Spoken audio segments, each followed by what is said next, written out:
이번 유로바스켓 가장 강력한 우승 후보로 꼽히는 세르비아가 예상대로 조별리그에서 현재 순항을 거듭하고 있습니다. 니콜라 요키치를 비롯한 최정예 멤버를 가동시킨 세르비아는 현재 이길만한 팀들을 모두 꺾으며 3연승을 기록 중인데요.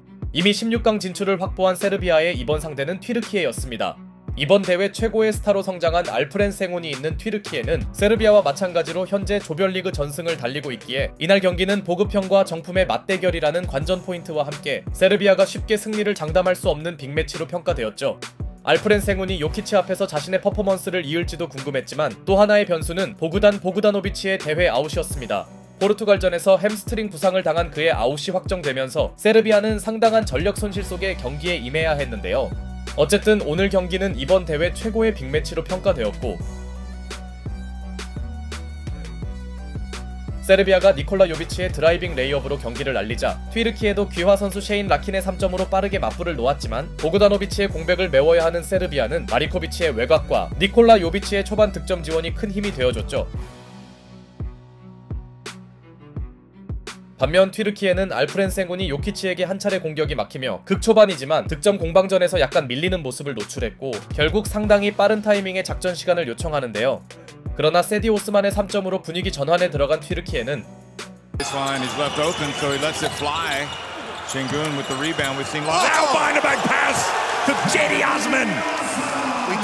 알프렌 생훈의 기막힌 패스 센스로 금방 격차를 좁혀갑니다. 요키치 앞에서 요키치스러운 플레이를 선보이네요. 이에 자극받았는지 요키치가 생훈 상대로 송긋 감각을 과시했으나 곧바로 알프렌 생훈이 3점 성공으로 응수해줍니다. 팬들이 기대하던 요키치 대전이 초반부터 뜨겁게 펼쳐지네요. 이후에도 생훈은 요키치 앞에서 연속 득점을 기록하더니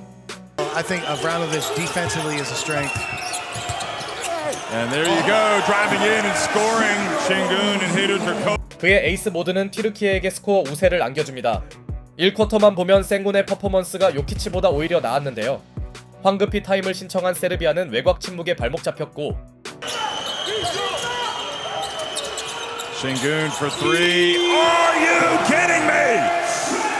알프렌 생훈은 1쿼터에 이미 두 자릿수 득점을 몰아치고 있었죠.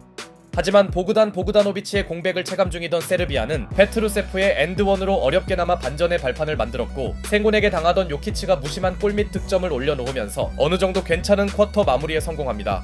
그런데 요키치가 벤치로 들어간 세르비아는 공격은 나쁘지 않았으나 우승 후보에 어울리지 않는 부실한 수비력을 노출했고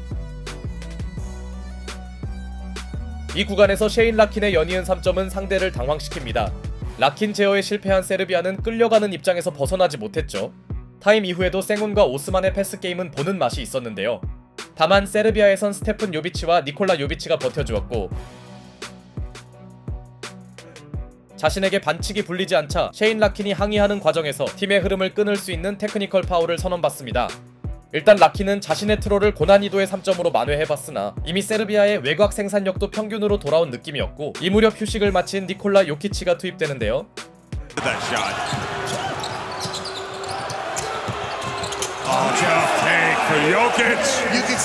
나오자마자 그는 분통 터지는 딸깍 득점으로 생훈을 절망시키더니 이번엔 리바를 걷어내자마자 또 한 번의 딸깍 득점을 올려놓습니다. 결국 요키치가 중심을 잡은 세르비아는 드디어 역전하는데요. 다만 아브라모비치의 부상 이탈은 변수가 될 만했고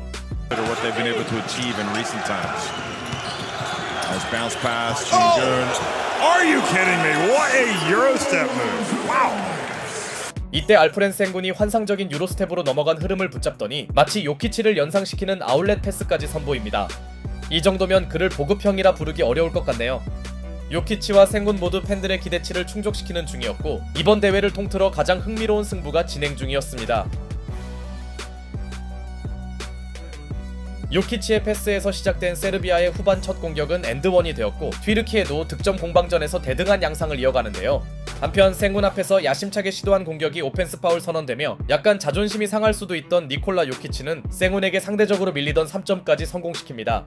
그런데 세르비아가 리드폭을 의미있게 벌리지도 못하였으니 그만큼 튀르키예는 외곽 대결에서 전혀 밀리지 않았는데요. 특히 오스만을 비롯한 여러 선수들의 3점 지원은 놀라운 수준이었고 비록 요키치 앞에서 뭔가 보여주려던 생훈이 공격자 반칙을 범했으나 세디 오스만의 후반전 버닝이 기대 이상으로 터져주더니 14-24 from 3-point range. Make it 15-25. 생운의 3점까지 보태면서 오히려 투포제션 리드를 가져옵니다. 상대의 외곽 폭격에 당황한 세르비아는 요키치를 앞세웠으나 화력에서 압도한 튀르키예는 어떻게든 한번 잡은 우위를 지켰고 역대급 3점 성공률을 과시한 튀르키예는 리드를 유지합니다. 아무래도 승부는 마지막에 가서야 결정되겠네요. 결국 세르비아는 요키치를 매우 이른 타임에 기용하였고 반대로 말하면 대회를 통틀어 세르비아가 가장 고전 중이었습니다. 그런데 파이널 쿼터 초반에 나온 오스만의 네 번째 파울은 그의 뜨거운 슛감을 감안할 때 튀르키예에게 큰 악재였고 생운의 패스를 커트해내며 역전 포지션을 만든 요키치가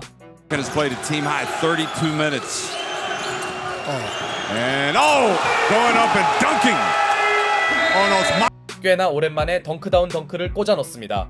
상황이 상황인지라 요키치의 승부욕이 올라온 느낌이네요.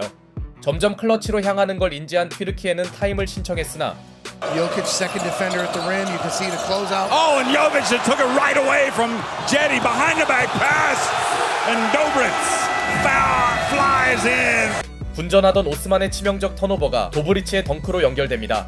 남은 시간은 충분하지만 모멘텀이 세르비아에게 넘어간 상황.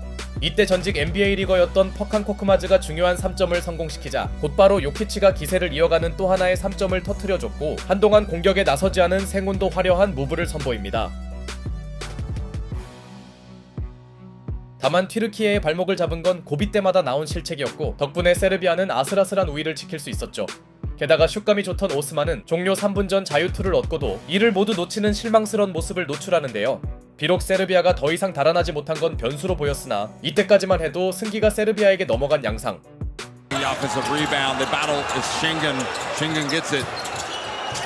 Goes back up and makes it. They blow the whistle with a foul as well on Jovic. 그럼에도 튀르키예는 알프렌 생운의 존재감이 있었고 보급형을 넘어선 그가 튀르키예의 멱살을 잡고 끌고 갑니다. 그렇게 두 팀은 엄청난 명승부를 진행 중이었죠. 격차를 벌리려던 니콜라 요키치의 3점 시도가 빗나간 시점. 끈질기게 따라붙던 튀르키예는 기어이 스코어를 뒤집습니다.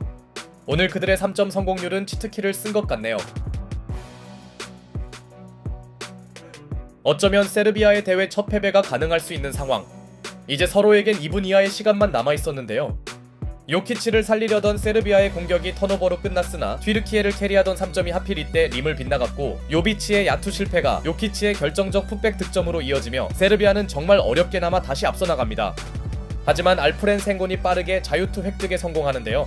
시종일관 지속되던 요키치와의 매치업에서 얻어낸 플레이였고 극심한 부담감에도 불구하고 그는 모든 자유투를 메이드하더니 Here's Guduric, shot clock winding down. Guduric nowhere to go. He gets the Daylo and stolen away. And now Turkey have it, and Serbia have to make it. 슈퍼클러치 공격에 나선 마르코 구드리치의 볼을 뺏어냅니다. 생운에게 당한 세르비아는 결정적 기회를 허무하게 날려버렸고 선수들의 자유투 집중력을 내세운 튀르키예는 이 엄청난 클러치 승부에서 생운의 존재감이 가장 빛나네요. 반대로 첫 패배 직전에 몰린 세르비아에겐 마지막 찬스가 남았지만 동점을 노린 요키치의 3점 시도가 빗나가며 승부가 결정됩니다. 이로써 우승 후보라던 세르비아는 조 2위로 밀려났고 조별리그 전승에 성공한 튀르키예는 1위를 확정짓습니다. 한때 흐름을 내줬던 그들의 승리 확률은 높아 보이지 않았으나 클러치 스틸 포함 28득점 13리바 8어시를 기록한 알프렌 생운이 풍성한 스탯과 승부처에서의 임팩트를 모두 과시한 반면 니콜라 요키치는 아쉽게도 팀을 승리로 이끌지 못했고 오늘 한정으론 니콜라 요키치가 보급형 생운이었습니다.